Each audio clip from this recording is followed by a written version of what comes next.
I've never been so confused about my feelings for a book in my life.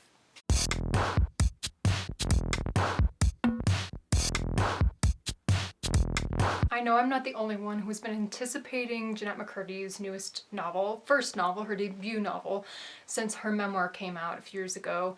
I'm Glad My Mom Died. We loved it. We fell in love with Jennette McCurdy. We fell in love with her voice. I, like so many of you, have mad respect for Jennette McCurdy, everything she's gone through, the way she's processed the things that have happened to her in her life, the way she brought us into that process. So believe me when I tell you, I believed that I would love this book, and I don't know what to call the feeling I have for this book, but it's not love, unfortunately. It's really complicated. I'm worried this is gonna be a complete mess, but if it is, that's only because it reflects my experience with this book, and maybe even the book itself.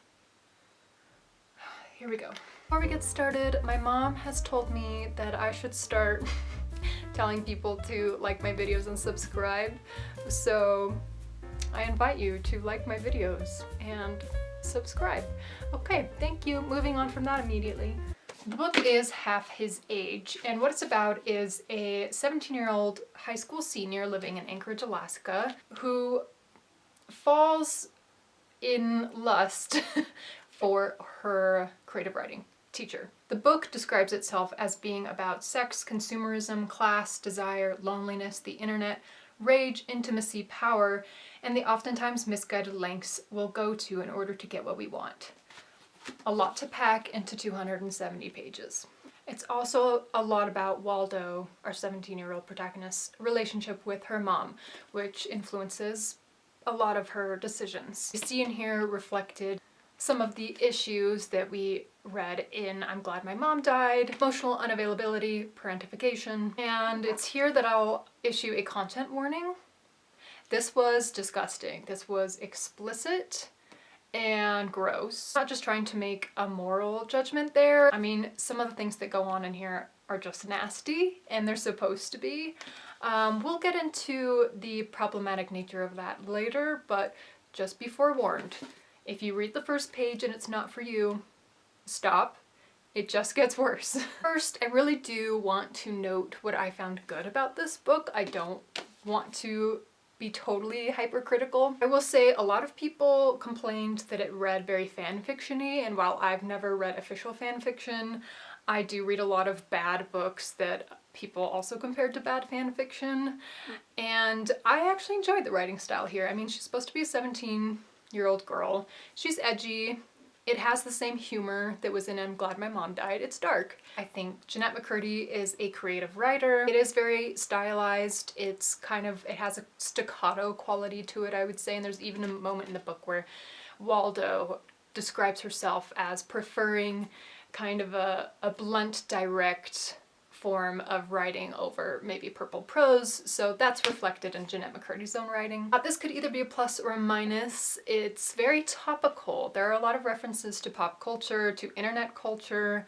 Sometimes I thought it went a little too far, maybe bordered on a cringe level of self-awareness, cringe level of cliche, talking about how she wears a Nirvana t-shirt even though she doesn't listen to the band, getting too much blue light before going to bed, watching vlogs of filthy rich teenagers. I'm still trying to figure out what level of that feels good to me. I think it's really based on personal preference, but it did feel a little heavy-handed at times. The chapters, just like in I'm Glad My Mom Died, are short. It's bingeable. I watched Jennette McCurdy's podcast interview on Call Her Daddy, and I liked the intent that is behind this book. You know, I'm really interested in themes of desire and power, and the things that we desire being confused with some form of power. I think, you know, sex being the most prominent example. When I was younger, I really confused sexuality with power. When I first started developing and first started feeling, you know, attractive to men. She says she wants to tell a story about women who embarrass themselves in the pursuit of something that they want but that isn't good for them, and I find that relatable. I'm sure a lot of women find that relatable. I definitely feel that way about the most significant relationship I've been in. I feel deep embarrassment about the things that I put up with from day one for far too long. Misguided desire indeed. And despite everything I'm about to say, I do have faith in Jennette McCurdy, in her writing ability, in the power behind her ideas. I will be reading her going forward. I just think for a debut novel, we can see that there's a lot to learn for Jennette McCurdy regarding how to craft characters and plot development. Okay, now I just want to give a general overview of some of the problems I found, and then we're going to dive deeper. But first, just let me run the basics. I think Waldo was meant to seem like a very young, immature, flawed, troubled, unwell teenage girl, but somehow she comes off as almost calculating. I think she embodies a sort of Jezebel stereotype. I can see this story easily slipping into male fantasy territory, because one reading of what happens is that in this situation you have a young woman who obsesses over someone and really throws herself at them, who from the very beginning knows what she wants and knows she's not going to stop until she has it, instead of someone who is really preyed upon, whose desire is manipulated. One very important caveat for me going into this is that I couldn't help but think of My Dark Vanessa by Kate Elizabeth Russell going into this. Just reading the synopsis, it seemed like there were a lot of parallels, but I think the comparison between these two is really what ended up tripping me up. I'll be highlighting some of those comparisons, differences as we go along. I think what this book does so well really highlights what Half His Age fails at.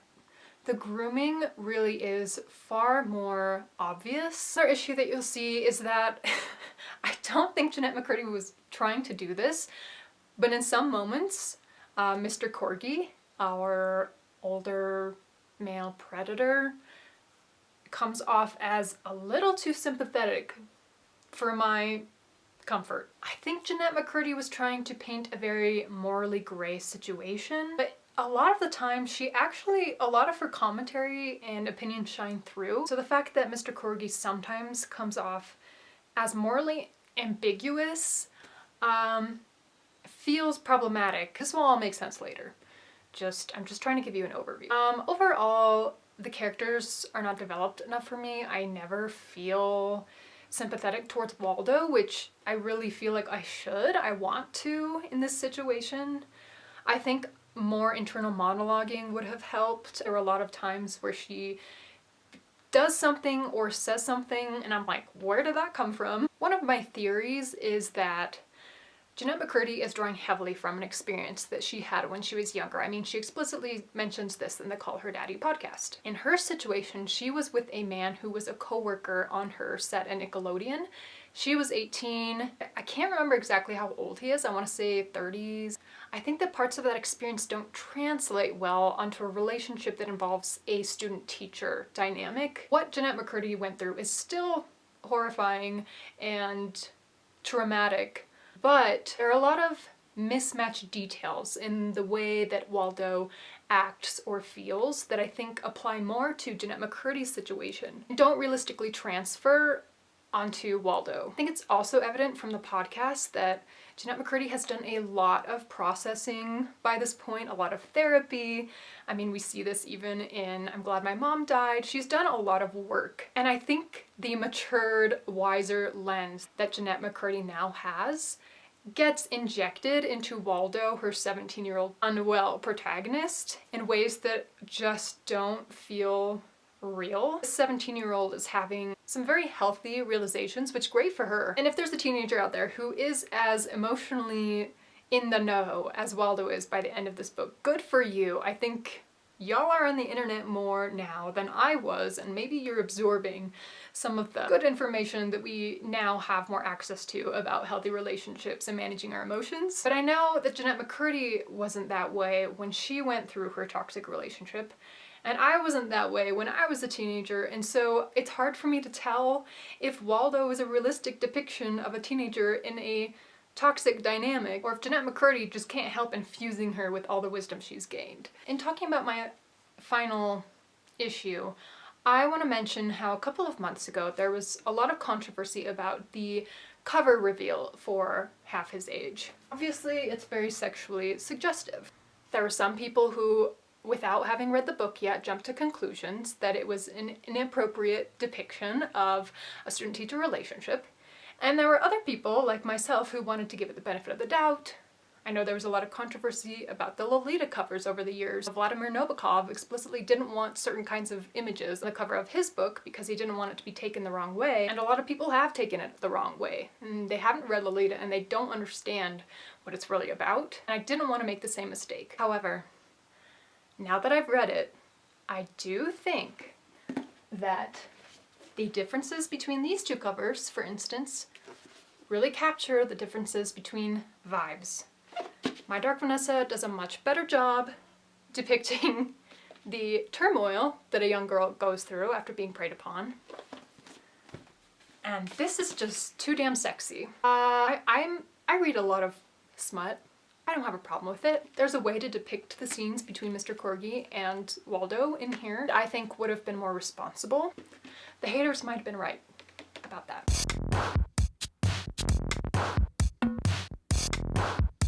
This is where it gets hairy, and I'm probably gonna have to cut out so much of this, but I didn't know how else to really dive in and cover everything I'm thinking without just following all the notes I took as I was reading. So we're just gonna go through the whole damn book.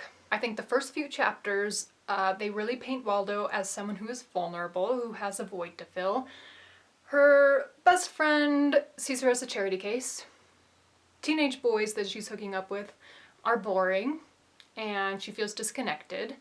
And her mom is a narcissist, male-centered. She has a shopping addiction. Consumerism is her only outlet. And she works at Victoria's Secret, which makes her pretty cynical. Fair. When we first meet Mr. Corgi in the first day of class, Waldo is instantly attracted to the fact that the first thing that he says is, "I'm a failure," basically relating his realness.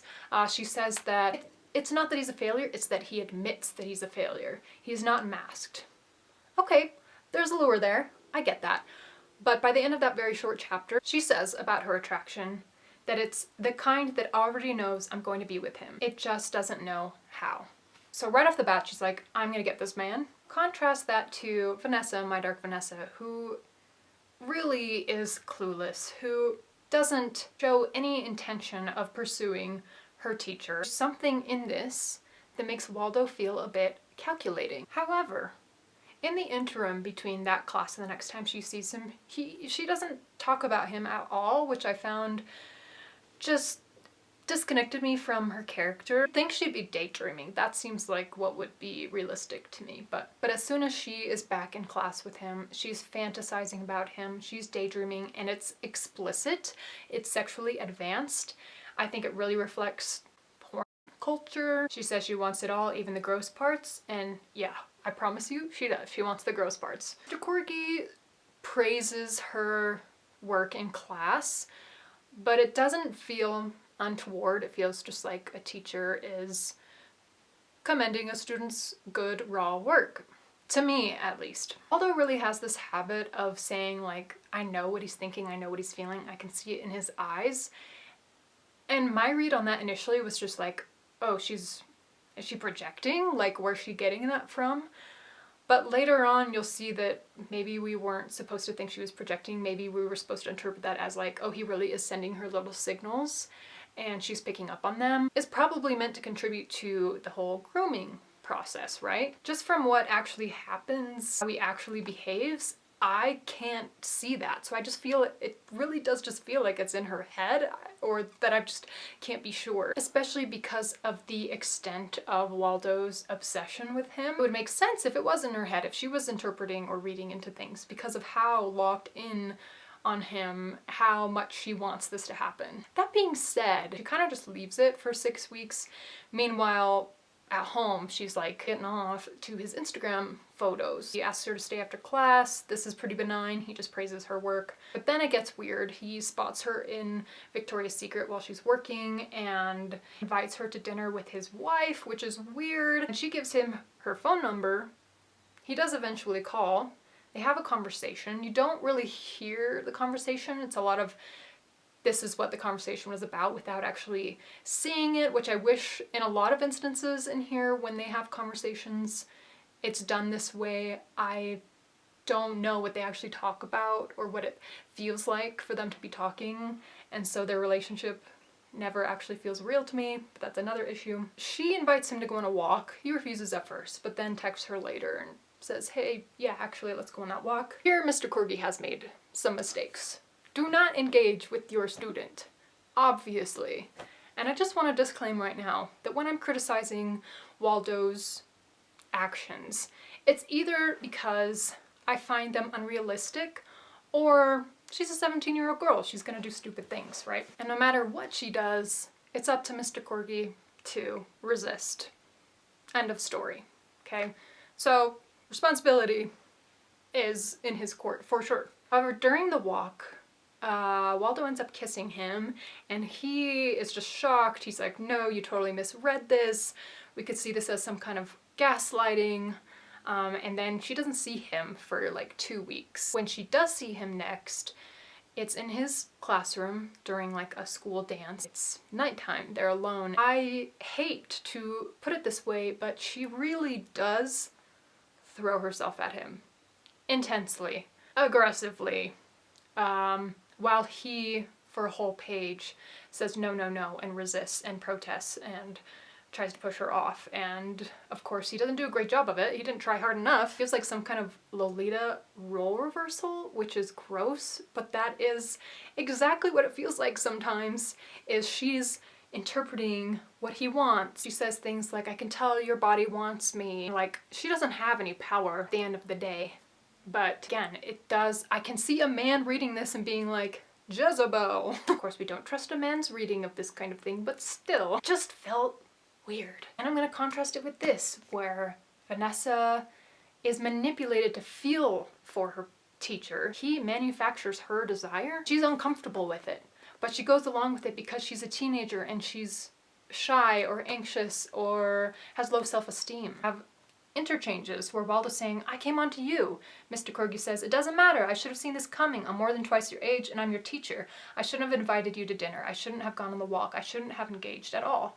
Waldo says, you did nothing wrong. It doesn't feel like your typical grooming situation, and we'll talk about whether that's Jennette McCurdy's intent later, but I just want to say that. Like, Mr. Corgi reads more as being hapless than sinister. There's even a moment where he tries to encourage Waldo to see boys her age, and she returns with, what about my life is age appropriate, referring to the fact that she basically takes care of her mother and is expected to act like an adult in a lot of aspects of her life. And then we get to their first time being fully intimate with each other, and this is where, up to this point, I was just having some like, am I reading this too harshly or what? But it's this moment where I'm like, no, something is amiss. And that's because the first time that Mr. Corgi and Waldo have sex, it is very sexy. It's slick. It reads like a smutty romance novel. In Jennette McCurdy's own experience, the times that she was first intimate with this man who was older than her, it was not sexy, it was confusing, it was overwhelming, it was scary, there was a lot of fumbling, the guy wasn't smooth at all, and I really think that should have come through in this situation. I mean, they are very adept together. It's kinky. This doesn't feel like sex between an older man and a vulnerable, naive, younger woman. It feels, this scene feels like consenting sex between two experienced people who are on the same level. I just question why it happened that way in the story. What was the intent there? Yeah, I need a drink after that one. And we encounter the main conflict pretty quick. The conflict is this: he's married, right? And they have to be together in secret for obvious reasons. And she just feels frustrated with the fact that their schedule is compromised because they have to work around Mr. Corby's relationship with his wife and his job and yada yada.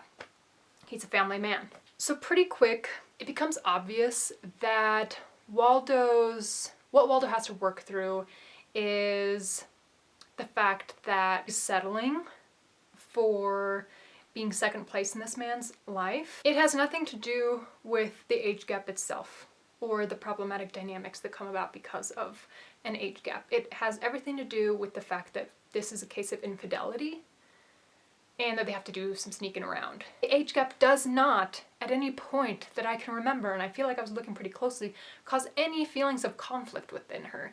Even in instances where she's out to dinner with him and a woman says, "Oh, it's so sweet, you and your dad are so sweet together." She doesn't have any thoughts or feelings about that. You know, sometimes she gets bored watching the movies he's into, and that is just kind of painted as like a dude thing and not a generation gap problem. So Waldo really doesn't like it when Mr. Corky has to call his wife, even though it's kind of, he explains it's necessary, like I have to appease her so that we can keep doing what we're doing. But Waldo actually voices that it upsets her at one point, and he says, "You're usually so understanding." And Waldo says, in her own head, "It's a masterfully chosen phrase, a way of pinning the problem back on me, like he's just the timid guy trying to make sense of his girlfriend's outburst, which he quantifies as any emotion that makes him remotely uncomfortable, which is any emotion that isn't happiness or horniness. I would be impressed if I wasn't so livid." And this just feels like I'm hearing that from someone who's had a lot of conversations and worked through a lot of stuff on this topic. Rather tell to me that this really is coming from Jennette McCurdy's experience in maybe an overpowering way, is that in the Call Her Daddy podcast, she talks about how her, like, modus operandi, what would you say? Like, the feeling that kind of maybe even turned her life around, or that she's come to value a lot, is anger. And I think one of the biggest motivators was maybe anger, some anger I felt toward situations I'd been in the past that, you know, sort of emulated some version of the dynamic that's in the book. And there's a really good conversation to be had there about women being able to recognize their anger, realize that it's telling them something about their own limits and acting on that. But because I heard her talk about that in such a experienced way on the podcast, hearing it come from Waldo again is jarring. Waldo gets that payoff without doing any of the work because her author did the work. It just doesn't feel realistic for the character. Anyway, Waldo is frustrated with Mr. Corgi. She's not getting what she's wanting, but the problem is that it doesn't necessarily seem like it's coming about because he's withholding himself from her intentionally, again, in a manipulative way. It really does seem like the obstacles they're facing are external circumstance. Like, if only it weren't illegal and if only he weren't married, this relationship would work. She breaks up with him. It comes out of nowhere. Like, yes, she's resentful, she's frustrated, but really, I was like, you have been obsessing over this man. How are you giving up this easily? Like, just coming from my own experience, knowing what it feels like to be obsessed with someone, you put up with a lot more than I feel like she ends up putting up with. And when she breaks up with him, she's just like, nope, I'm done. I'm really clear on this issue. I've got it all figured out. We're over. And even Mr. Corgi says, but you haven't communicated like how you were feeling. And I'm over here saying, yeah, same. You haven't communicated to me the extent of what you were feeling. Like, everyone's been angry and resentful in relationships. What caused you to end it? Okay, I think I got confused and bottled up the different breakups, but anyway, they each break up with each other at some point, okay? She's breaking up with him. She says, you saw that I was hurting, but you pretended you didn't because that would have made your life more difficult, because then you would have had to actually do something about it. However, not too long before, he expresses to her that this is unfair, what I'm doing to you. It's not right.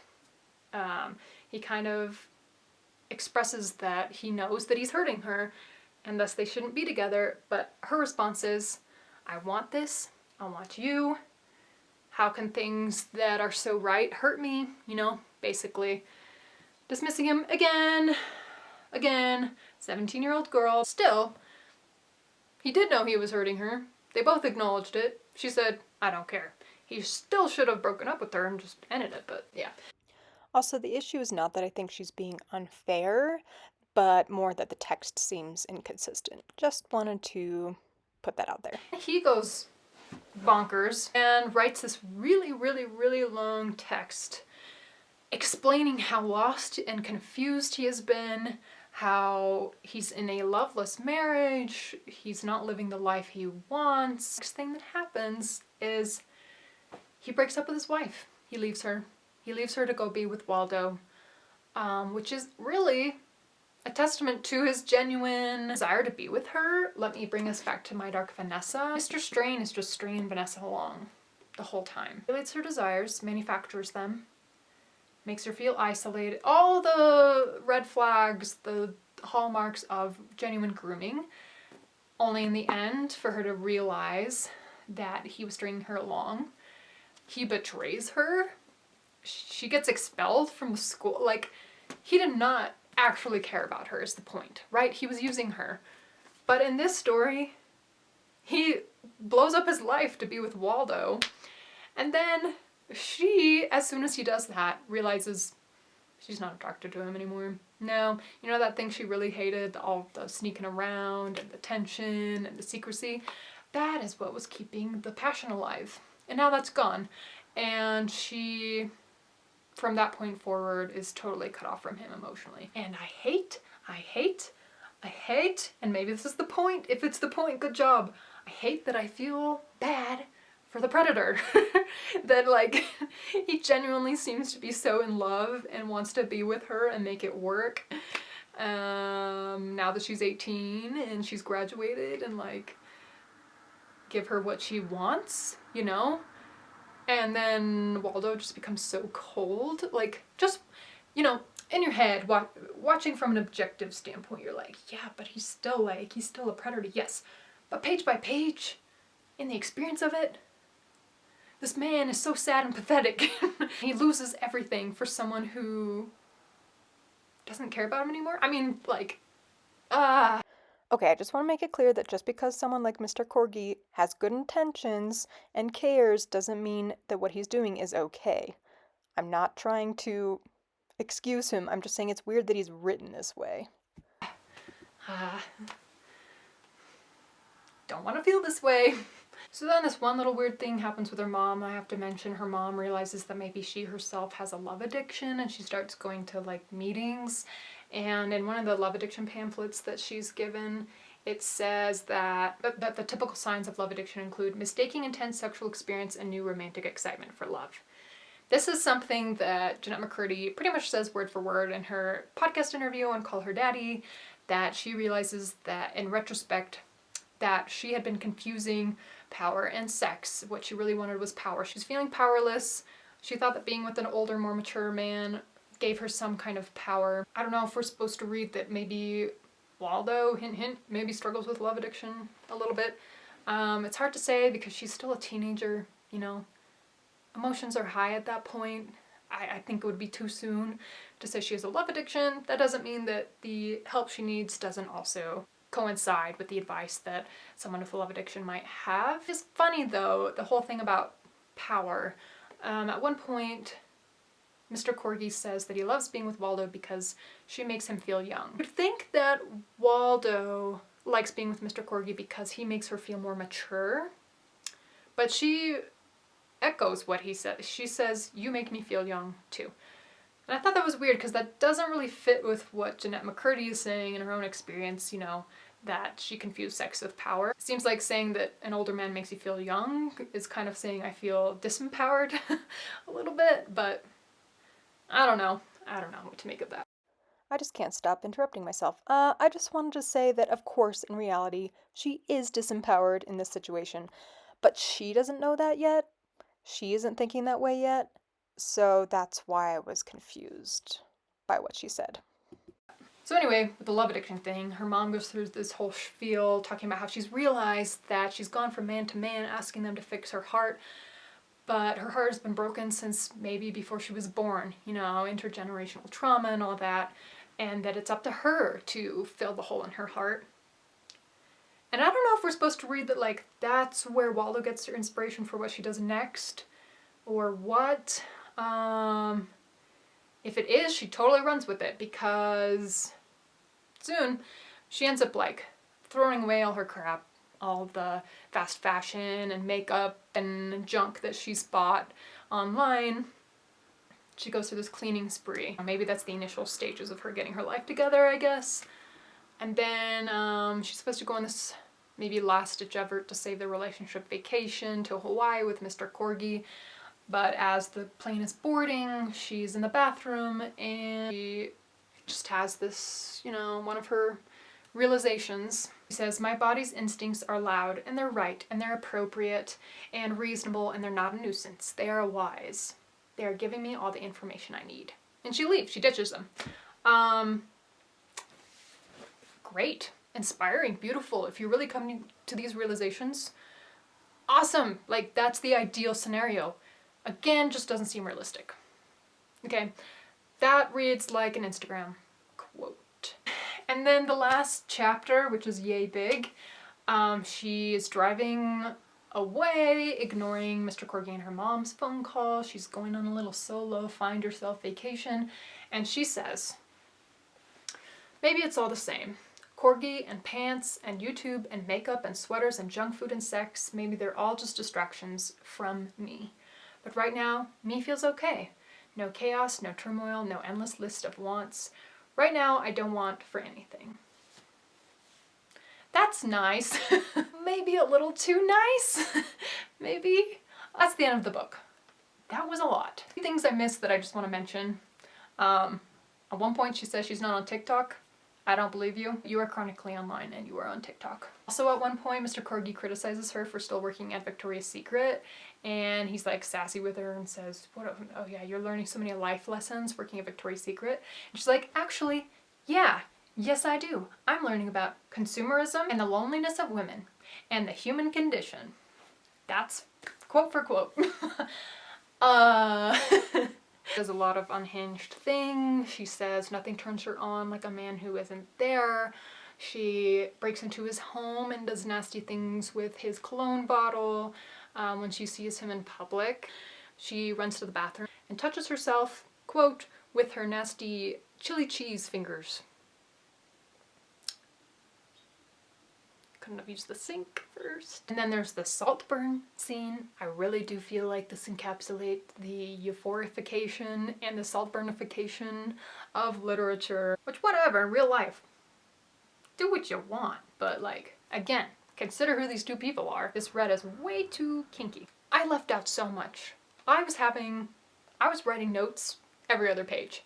I need to wrap this up, so in conclusion, just based off that last page alone, this book gives a little bit too much white woman, self-love, self-help. It's too tidy.